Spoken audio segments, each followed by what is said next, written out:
ഇന്നത്തെ രണ്ടാമത്തെ മത്സരം പഞ്ചാബും രാജസ്ഥാനും തമ്മിലാണ്. അപ്പോൾ ഇന്ന് സഞ്ജു സാംസൻ്റെ ഒരു ക്യാപ്റ്റൻ സ്ഥാനത്തേക്കുള്ള തിരിച്ചുവരവായിരിക്കും. കാരണം സഞ്ജുവിന് ഫിറ്റ്നസ് കിട്ടിയിട്ടുണ്ട്. നമുക്ക് പി ആര്യനെ എടുക്കാം.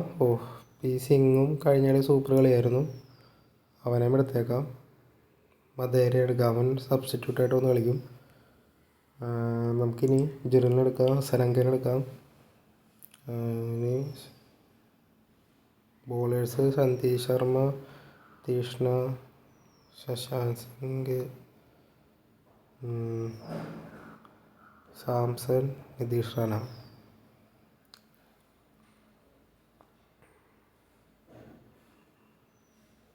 ഈ ഒരു ടീം നമുക്കിടാം.